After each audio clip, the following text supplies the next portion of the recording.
All right, let's dive into a question that I know is on a lot of our minds. Could an AI really run a company? Today, we're looking at the real-world limits of AI in those super complex strategic roles. We're going to pit two big ideas against each other, the all-powerful AI CEO versus the super-focused AI research assistant. And trust me, the results are pretty fascinating, and they might just change how you think about using these tools.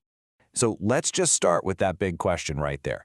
Could you, right now, hand over the keys to the castle to an AI, let it make every single critical decision for your company?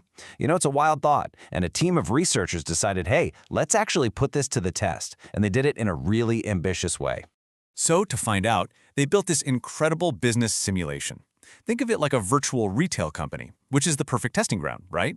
Because you have to balance all these interconnected decisions, inventory, marketing, pricing, the whole shebang.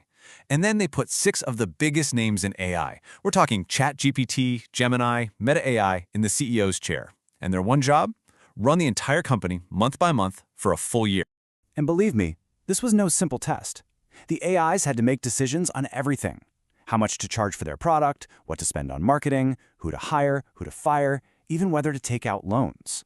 This was a sustained, long-term test of strategic thinking, where every single decision had this cascade of consequences down the line.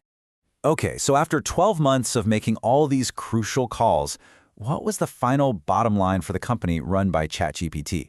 A loss of over $1.5 million. And no, that is not a typo. That is a massive, catastrophic loss. But here's the thing that's really interesting. ChatGPT wasn't even the worst one. As you can see here, every single AI CEO failed to turn a profit. And the reason why is pretty clear. The AIs just could not handle long-term strategic context.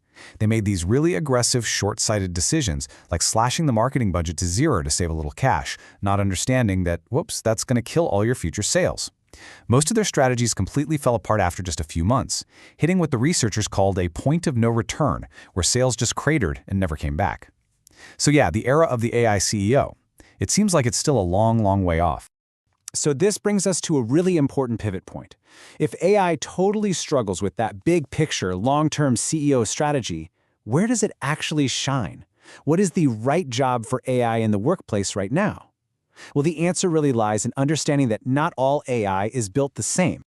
And this slide just illustrates the difference perfectly. On one side, you've got your general-purpose AIs, like a ChatGPT. They are fantastic for brainstorming, starting from that scary blank page and that big, wide-angle creative thinking.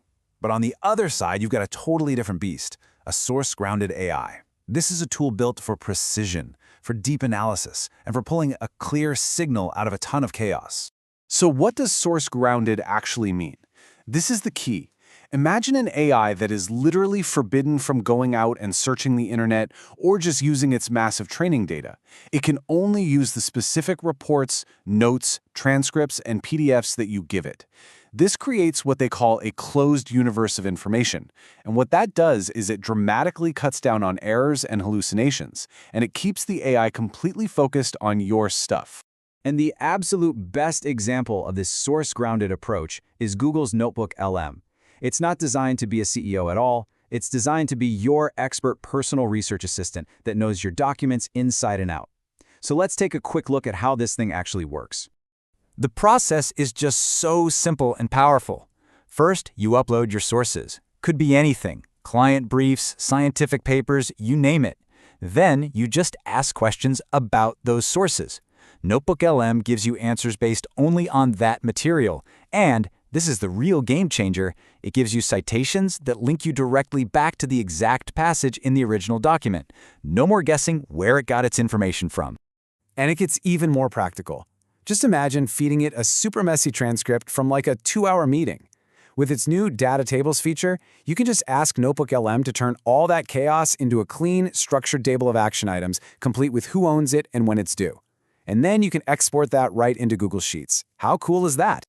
The real-world uses for this are they're powerful. People are creating notebooks for every single client, just dropping in transcripts and briefs to create instant cheat sheets before a call. They're building personal career operating systems with all their resumes and project histories. People are even turning PDF book summaries into their own personal podcasts or using it to quickly analyze really dense legal contracts. And it gets even better.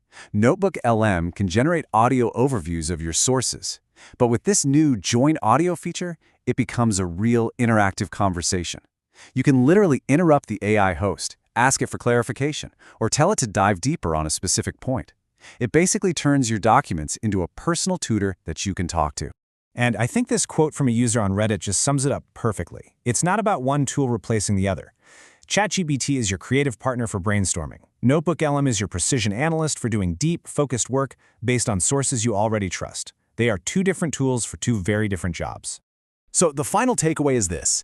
Instead of asking if an AI can be your CEO, maybe the better question to ask is what chaos in your own work, in your meeting notes, your research, your client files, could be turned into real clarity by a precision, source-grounded AI assistant.